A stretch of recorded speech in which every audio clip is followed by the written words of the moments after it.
আচ্ছা ঠিক আছে, আমরা তাহলে একটু ওই প্রথম জিনিসটাতে আসি, মেল্ট স্পান ফাইবার। গত ক্লাসে আমরা মেল্ট স্পিনিং সম্পর্কে আলোচনা করছি। আজকে আমরা মেল্ট স্পিনিং এর মাধ্যমে কি কি ফাইবার প্রস্তুত করি তার একটা 4-5টা আমরা উদাহরণ বা ফাইবারের নাম জানবো। হ্যাঁ, তো এর মধ্যে পলিয়েস্টারটা আমরা বলছিলাম একটু যে পলিয়েস্টারটা সব থেকে কমন।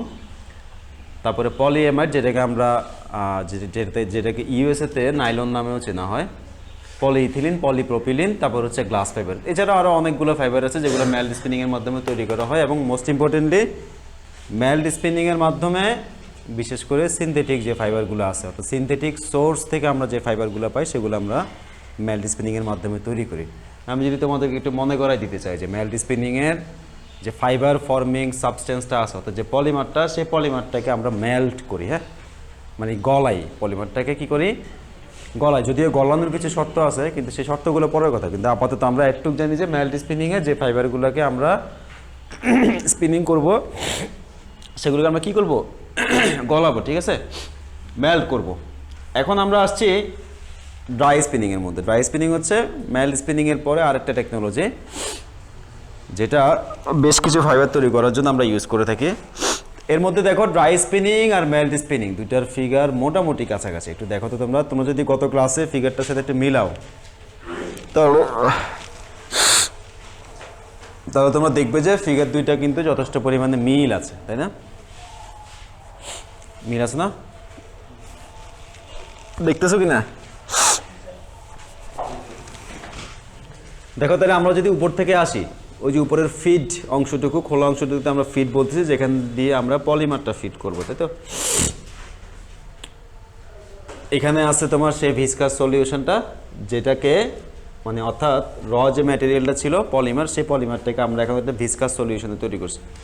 তো ভিসকাস সলিউশন তৈরি করা যে লাগে সেটা তো আমরা প্রসেসে জানি, আমাদের প্রসেস পড়ছিলাম, মানে কমন যে প্রসেসটা আর কি। হ্যাঁ, এরপরে আছে আমাদের পাম্প সিস্টেম, স্পিনিং পাম্প, যেটা কিনা স্পিনারটি ছিদ্র দিয়ে সলিউশনটাকে নিক্ষেপ করবে বা এক্সট্রুড করবে। তারপরে দেখো এক্সট্রুশনের পরে, মানে এই যে এইগুলো হচ্ছে ফিলামেন্ট, তাই তো? ফিলামেন্টের বাঞ্চ আর কি, ফিলামেন্টের গুচ্ছ। এই ফিলামেন্টগুলোকে আমরা এখন সলিডিফাই করব। সলিডিফাই করার জন্য আমি কি দিচ্ছি, গরম বাতাস দিচ্ছি। তো আমি এটুক বুঝতেছি যে গরম বাতাস যদি আমরা দিই তাহলে যে কাজটা হবে সেটা হচ্ছে ইভ্যাপোরেশন আর কি। আমরা তো 3টা টেকনিক জানছি না, কোয়াগুলেশন, ইভ্যাপোরেশন আর হচ্ছে কুলিং। এখানে হচ্ছে ইভ্যাপোরেশনের কাজটা হবে, অর্থাৎ এখানে ড্রাই স্পিনিংয়ে সলিডিফিকেশনের কাজটা হবে ইভ্যাপোরেশনের মাধ্যমে। আমরা কি প্রবাহিত করব, গরম বাতাস প্রবাহিত করব। এবং যখন স্পিনারেট পড়াই তখন তোমাদেরকে কিন্তু এই কথাটা বলছিলাম, আমার এখনো মনে আছে, সেটা হচ্ছে আমরা ড্রাই স্পিনিংয়ে যে স্পিনারেট ব্যবহার করি সেই স্পিনারেটের ছিদ্রগুলো একটু ওয়াইডলি স্পেসড থাকে, একটু গ্যাপটা বেশি থাকে, একটা পাশাপাশি দুইটা ছিদ্রের মধ্যে গ্যাপ বেশি থাকে স্বাভাবিক থেকে। তো গ্যাপটা বেশি থাকে কেন সেটা আমরা বলছিলাম, কেন ইভ্যাপোরেশনের সুবিধার জন্য থাকে, তাই তো? তোমরা তাহলে মিলাই দেখো কথাটা মিল আছে কিনা। আমরা যখন স্পিনারেট পড়াই তখনকার সাথে এখনকার কথা আমরা মিল পাচ্ছি। তো ফিলামেন্টগুলোকে আমরা যদি এখানে টুইস্টিং দিই তাহলে আমরা ইয়ার্ন পাবো এবং এরপর এটা ওয়াইন্ডিংয়ে চলে যাচ্ছে। তো এখানে বাকি কাজগুলো আমরা যখন এই কথাগুলো বলবো তখন আমরা এক্সপ্লেনেশনে যাচ্ছি। আপাতত ফিগারের মধ্যে তো কোনো কিছু বোঝার নাই, এটা মেল্ট স্পিনিংয়ের ফিগারের সাথে একদম হুবহু মিল, কোনো পার্থক্য নাই। তো এখানে একটা জিনিস দেখো, প্রথম যে কথাটা আমি বললাম এটা তুমি ইন্ট্রোডাক্টরি কথাবার্তা বলতে পারো, কিংবা বলতে পারো এই যে প্রসেসকে যে তুমি লিখবা, ইলাবোরেট করবা, সেই কথাবার্তাগুলো। Polymer needs to be dissolved in a volatile solvent. তো প্রত্যেকটা কথাই কিন্তু গুরুত্ব বহন করে। এখানে কিন্তু আমি এই পলিমারটাকে ভিসকাস সলিউশনে রূপদান করার জন্য আমার কি লাগতেছে, সলভেন্ট লাগতেছে। হ্যাঁ, কি লাগতেছে, সলভেন্ট। এবং মোস্ট ইম্পর্টেন্টলি সেই সলভেন্টটা হইতে হবে ভোলাটাইল সলভেন্ট। তো ভোলাটাইল শব্দের অর্থ কি, ভোলাটাইল শব্দের অর্থ কি, উদ্দায়ী নাকি, নাকি না বাষ্পে পরিণত হয় এরকম? এই তোমরা কি বুঝলাম না কাহিনী। ভোলাটাইল শব্দের অর্থ জানো না?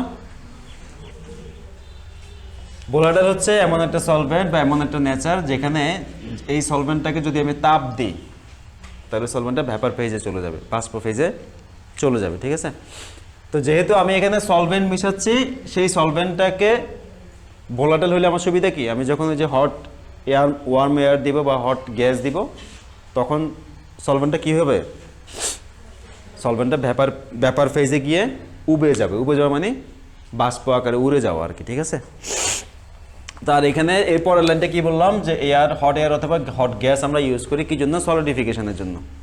আর সলিডিফিকেশনটা হয় কীভাবে? একটু আগে বললাম, ইভেপোরেশনের মাধ্যমে, তাই তো? এরপরে দেখো ইন্ট্রোডিউস অ্যানাদার স্পিসিস, মানে অন্য একটা প্রজাতিকে আমি এখানে ইনক্লুড করতেছি। তার আগে কিন্তু কাউকে ঢুকানো লাগে নাই। মাইল্ড স্পিনিংয়ের সাথে মিলাও তো, মাইল্ড স্পিনিংয়ে পলিমারটা ছিল র পলিমার, এটাকে আমরা তাপ দিছি, পলিমারটা গলে গেছে, এটা একটা ভিসকাস সলিউশন হয়েছে, এরপর আমরা এখান থেকে ফাইবার তৈরি করে ফেলছি। কিন্তু এখানে পলিমারটাকে ভিসকাস সলিউশনে কনভার্ট করার জন্য আমার একটা সলভেন্ট লাগছে, তার মানে অন্য একটা প্রজাতি আমি এখানে ইনক্লুড করা লাগছে।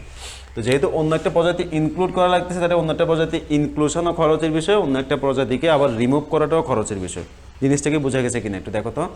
এবং and it's removal causes the cost to rise, অর্থাৎ আমি যে একটা সলভেন্ট ঢুকাচ্ছি এবং সলভেন্টটাকে আবার ইভেপোরেট করে বেরও করে দিচ্ছি। সলভেন্টটা প্রথমে দিচ্ছি কেন? ভিসকাস সলিউশন করার জন্য। ভিসকাস সলিউশন তো আমার লাগবে। আবার এরপরে সলভেন্টটাকে আমি আবার ইভেপোরেট করে দিচ্ছি কেন? সলিডিফিকেশনের জন্য, ফাইবারের হার্ড অ্যান্ড ফরম্যাটের জন্য, তাই না? তাহলে আমি একবার সলভেন্টটাকে দিচ্ছি আর একবার সলভেন্টটাকে আবার নিয়ে ফেলতেছি, তাহলে মাঝখানে খামাখা একটা এক্সট্রা কস্ট ইনকার হলো, তাই না? একটা কস্ট কী হলো? ইম্পার্ট হলো না? কথা কি বোঝা গেছে কিনা? বোঝা গেছে। তাহলে এই যে কস্টটা কিন্তু আমরা চাইলে কিছুটা রিকভার করা যায়। সেই রিকভারিটা করা যায় কীভাবে? ইফেক্টিভ সলভেন্ট রিকভারি সিস্টেমের মাধ্যমে। অর্থাৎ আমি এই যে হট বা ওয়ার্ম এয়ার দিচ্ছি, এখান দিয়ে মনে করো আমার সে হট ওয়ার্ম এয়ারটা আবার পাস হয়ে বেরো যাচ্ছে। তো এখানে কিন্তু র বাতাস ছিল, সে যখন এখান দিয়ে বেরোচ্ছে তখন কিন্তু তার সাথে সলভেন্টও আছে। জিনিসটা কি বোঝা গেছে? সে যখন সুতাগুলোকে টাচ করে বা ফাইবারগুলোকে, ফিলামেন্টগুলোকে টাচ করে ইভ্যাপোরেট হওয়ার পরে যখন সে এখানে বের হচ্ছে, তখন তার সাথে কিন্তু সলভেন্টও আছে। ওই সলভেন্টটা, যে সলভেন্টটা আমি ভিসকাস সলিউশন করার জন্য দিয়েছিলাম, সেই সলভেন্টটা এখন ফাইবার থেকে এখন কার সাথে চলে আসছে? হট গ্যাসের সাথে চলে আসছে। তাহলে আমি এখন যদি হট গ্যাসটাকে রিকভার করতে পারি, সামহাও এটাকে যদি আমরা স্টোর করে আবার ঠান্ডা করতে পারি, ঠান্ডা করলে আমি কিন্তু ভ্যাপারের সাথে, মানে ভ্যাপারের র ফরম্যাটের সাথে অর্থাৎ পানির সাথে আমি আবার কিন্তু এই সলভেন্টটা পাবো। ঠিক আছে? তো এই সলভেন্টটা পাইলে কিন্তু এই সলভেন্টটাকে আমি আবার একটু প্রসেস করে আবার কিন্তু এই ফিডে ইউজ করতে পারবো। তাহলে একটা সলভেন্ট রিকভারি যদি ইউজ করি, তার মানে আমি বুঝতেছি যে ওকে আমি ফার্স্টে ইন্ট্রোডিউস করলাম পলিমারটাকে মিশানোর জন্য, তারপরে আমি ওকে আবার নিয়ে এরপরের ব্যাচে আমি আবার চাইলে ইউজ করতে পারবো। কথা বোঝা গেছে? তার মানে এইভাবে আমরা কিন্তু কিছুটা কস্ট রিকভার করতে পারি। তো এখানে এই যতগুলো কথা বলা আছে সবগুলোই কিন্তু সিম্পল কথাবার্তা, এগুলো তোমরা কিন্তু খুব সহজেই বুঝতে পারতেছো। কোনোটাতে কিন্তু কোনো ঝামেলা থাকার কথা না, কথা না।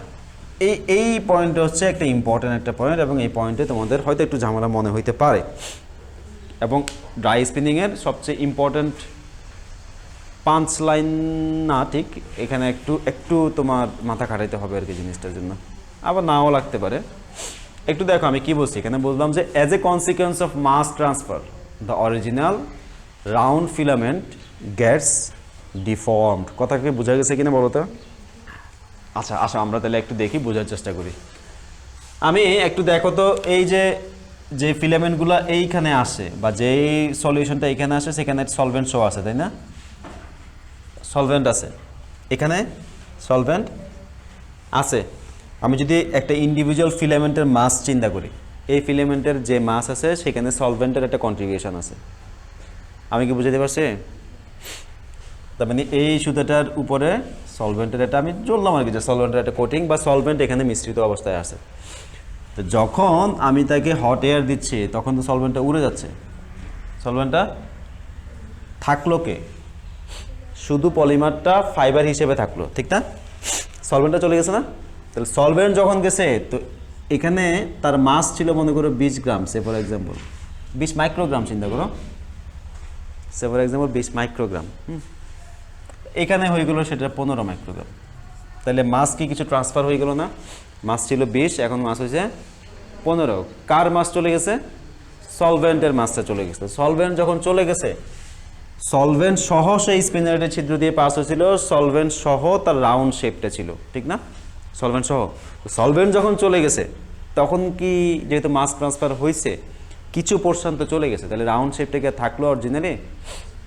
কি মনে হয়? রাউন্ড শেপটা থাকার তো কথা না আসলে, লজিক্যালি কথা এই কথাটা এখানে বলছি। অর্থাৎ যেহেতু মাস কিছু ট্রান্সফার হয়ে যাচ্ছে, সলভেন্টের মাসটা সেজন্য ফাইবারের বা ফিলামেন্টের আলটিমেট যে রাউন্ড শেপটা আমরা স্পিনারেটে যে রাউন্ড শেপ ছিল এক্স্যাক্টলি ওইটা আমরা আর পাবো না, কিছুটা ডিফর্ম হয়ে যাবে, কিছুটা ডিফর্ম হয়ে যাবে। এই প্রশ্নটা কিন্তু পরীক্ষায় আসে যে ড্রাই স্পান যে ফাইবারগুলো আছে সেগুলোর ক্রস সেকশনাল শেপ ডিফর্ম কেন হয়। হ্যাঁ, এটা কিন্তু পরীক্ষায় আসে। ডিফর্ম হয় কেন? কারণ এখানে একটা মাস একটা ট্রান্সফার ঘটে এবং সলভেন্টের একটা পোর্শন ছিল, সেই সলভেন্টটা যেহেতু আমরা এখন ইভেপোরেট করে ফেলছি, এই জন্য সলভেন্টের পোর্শনটা যেহেতু সরে যায় সেহেতু ফাইবারটার শেপ একটু কী হয়ে যায়, ডিফর্ম হয়ে যায়, ক্রস সেকশন একটু ডিফর্ম হয়ে যায়। ঠিক আছে না, বুঝা গেছে? এরপর তোমার প্রশ্ন, এই যে ফিচারগুলো দেখো, কাম্বারসাম টেকনোলজি। কাম্বারসাম মানে হচ্ছে ভাই জটিল,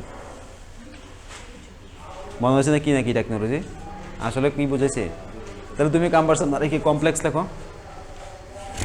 কমপ্লেক্স টেকনোলজি না একটু কম্পারেটিভলি। মেল্ট স্পিনিংয়ে কি কমপ্লেক্সিটি ছিল তেমন একটা নাই, ছোট্ট একটা শর্ত যে টিডি minus TM is greater than or equal to 30 degree, মনে আছে কিনা? এটা যদি ফিল আপ করে আর যদি থার্মালি মোটামুটি স্টেবল হয় তাহলে আমরা এটাকে মেল্ট স্পিনিং করতে পারি। কিন্তু এখানে ড্রাই স্পিনিংয়ের জন্য আমার কী লাগতেছে, সলভেন্ট লাগবে, তো লাগবে, সেটাকে আবার ভোলাটাইল হওয়া লাগবে, সেটাকে ইভাপোরেট করা লাগবে, ইভাপোরেট করার পরে আবার সেটার ক্রস সেকশনাল শেপ একটু ডিফর্ম হয়ে যাবে। তাহলে অনেকগুলো বিষয় কিন্তু এখানে খেয়াল রাখা লাগে, তাই না? তো এই জন্য আমরা বলতেছি টেকনোলজিটা একটু কাম্বারসাম। কার সাথে কম্পেয়ার করলে? মেল্টের সাথে কম্পেয়ার করে বলতেছি আর কি। ঠিক আছে, এরপরে বললাম যে flammable and toxic solvent Hazard. বেশিরভাগ ক্ষেত্রে যে সলভেন্টটা আমি এখানে ব্যবহার করি এই ভিসকাস সলিউশন তৈরি করার জন্য, সেই সলভেন্টটাতে বেশিরভাগ ক্ষেত্রেই টক্সিসিটি থাকে, টক্সিক হ্যাজার্ডটা থাকে এবং সেটা ফ্লেমেবল হয়। হ্যাঁ, তো এখানে আগুনের অগ্নিকাণ্ড কিংবা টক্সিসিটির একটা কী থাকে, রিস্ক কিন্তু থাকে। ঠিক আছে, যেটা কিন্তু মেল্ট স্পিনিংয়ে কিন্তু ছিল না। 3 নম্বর বললাম yarn does not require purification. এখানেও কিন্তু ইয়ার্নকে তেমন কোনো পিউরিফাই করা লাগে না, মানে ইয়ার্ন হওয়ার পরে এটাকে আর পিউরিফিকেশন লাগে না, কারণ সলভেন্ট যা ছিল তাতে আমি উবে গেছে, আগেই চলে গেছে। তাহলে ওখানে র পলিমারটাই আছে, আর কিন্তু পিউরিফিকেশনের কোনো দরকার নাই। তাহলে পিউরিফিকেশন কোথায় লাগে? ওয়েট স্পিনিংয়ে লাগে, সেটা আমরা পরে আসবো। ঠিক আছে, 4 নম্বর দেখো medium speed up to 1500 metre per minute. এটাও একটা গুরুত্বপূর্ণ বৈশিষ্ট্য এবং এখানেও ব্যাখ্যার অনেক কিছু আছে, এখান থেকেও প্রশ্ন আসার সম্ভাবনা থাকে। মিডিয়াম স্পিড আমি যদি একটু মিলাই 1500 মিটার পার মিনিট, তাই না? ঠিক কিনা? 1500 মিটার পার, আর মেল্ট স্পিনিংয়ে কত ছিল? 10,000 আপ টু 10,000 মিটার। কোথায় 1500, কোথায় 10,000? ঠিক কিনা? তাহলে এত কম বেশি কেন? এটা মিডিয়াম স্পিড, এটা হাই স্পিড দিলে সমস্যা কোথায়? তাহলে এটা একটা প্রশ্ন তোমাদের কাছে থাকলো, আমি উত্তরে পরে আসতেছি। তার আগে আমরা ফাইনালটা শেষ করি। ফাইনাল হচ্ছে solvent recovery system must be use. এটা সিম্পল কথাবার্তা। Solvent recovery system must be বলতেছি এই জন্য, যদি ইউজ না করো তাহলে ফাইবারের দামটা অনেক বেড়ে যাবে। তো ফাইবারের দাম যদি বেড়ে যায় তাহলে তো ফাইবার আসলে বিক্রি হওয়াটা একটু দুঃসাধ্য হয়ে যাবে না? দাম তো খুব ইম্পর্টেন্ট জিনিস। আমি যদি ধরো ড্রাই স্পিনিংয়ের কোনো একটা ফাইবার ইউজ করি এবং সেই ফাইবারটা যদি যথেষ্ট পরিমাণে দামি হয় তাহলে তো আমি ইউজ করতে চাবো না খুব স্বাভাবিকভাবে, তাই না? আর যেহেতু আমার হাতে অপশন আছে সলভেন্ট রিকভার করে দামটা কমানোর, তো আমি তো স্বাভাবিকভাবে দাম কমাবো, ঠিক না? কথা বুঝে গেছে কিনা? এবার হচ্ছে 4 নাম্বারটাতে আবার ফেরত যায়, মিডিয়াম স্পিড। মিডিয়াম স্পিড কেন হয়? তোমরা একটু যদি ঠান্ডা মাথায় খেয়াল করো তাহলে তোমরাই বুঝতে পারবে যে মিডিয়াম স্পিডটা আসলে কেন হয়। দেখো এখানে সলভেন্ট দিয়েছিলাম, তাই না? সলভেন্টটা আমি আবার কিন্তু ইভ্যাপোরেট করতেছি, ঠিক আছে না? যদি স্পিড বেশি হয় তাহলে ইভ্যাপোরেশনের জন্য পর্যাপ্ত টাইম পাওয়া যাবে না, এবং একই সাথে পর্যাপ্ত টাইম পাওয়া যাবে না, কনসিকুয়েন্টলি এটা আমরা বলতে পারি পর্যাপ্ত হিট কিন্তু ইভ্যাপোরেশনের জন্য। কি তুমি কিসে রাতে ঘুমো নাই? পর্যাপ্ত হিট কিন্তু সে পাবে না বেশিক্ষণ। কথা কি বুঝা গেছে? ধরো আমি যদি বলি যে আমার হিট লাগবে, সে ফর এক্সাম্পল ধরলাম 200 ডিগ্রি আমার হিট লাগবে, এবং সেটা 200 ডিগ্রিটা অ্যাচিভ করার জন্য আমার এই ফাইবারটাকে বা ফিলামেন্টটাকে হট এয়ারের কন্ট্যাক্টে থাকা লাগতেছে মনে করো 1 সেকেন্ড, সে ফর এক্সাম্পল। এখন 1 সেকেন্ড স্পিড যদি আমি যদি এখন 1600 মিটার পার মিনিটে, তাহলে 1 সেকেন্ডটা থাকে না, থাকে কত? 0.90 সেকেন্ড। তাহলে 0.90 সেকেন্ড মানে 200 ডিগ্রি অ্যাচিভ হয় না, 200 ডিগ্রি অ্যাচিভ হয় না মানে সলভেন্টটা কিন্তু এখনও ফাইবার থেকে ফিলামেন্ট থেকে যায় না। আর সলভেন্টটা যদি না যায় তাহলে ফিলামেন্টটা সলিডিফাই হয় নাই, আর সলিডিফাই হয় নাই এবং কনসিকুয়েন্টলি এই ফিলামেন্টের মধ্যে কিন্তু সলভেন্টটা রয়ে গেলে আবার কিন্তু ওইদিকে সলভেন্ট রিকভারিতে আমি সলভেন্ট কম পাচ্ছি, ফাইবারের দাম বেড়ে যাচ্ছে, ফাইবারটার ক্রস সেকশন কিন্তু এখন ঠিকঠাক মতো থাকলো না। ক্রস সেকশনটা এমনিও ঠিক থাকে না, কিন্তু সলভেন্ট তুমি ধরো প্রত্যেকটা পোর্শনে ফিলামেন্টের প্রত্যেকটা পোর্শনে কিন্তু সলভেন্ট এক হিসাবে রিকভার হয়েছে বা চলে গেছে। আর মূল কথা হচ্ছে সলভেন্টটা থাকলেই তো সলিডিফিকেশনটা হচ্ছে না। কথা কি বোঝা গেছে? সলভেন্ট থাকলে কি আর সলিডিফাই হলো? সলিডিফিকেশন তো হলো না, তাহলে ফাইবারটা কিন্তু তখনও নরম লেভেলে থেকে যাবে, নরম থেকে গেলে যেটা হওয়ার সেটাই হবে, অ্যান্টেঙ্গেল হয়ে যাবে, এটা তোমার জট পাকায় যাবে, একটা আরেকটার সাথে লেগে যাবে, এরকম একটা টেন্ডেন্সি শো করবে না স্বাভাবিকভাবে।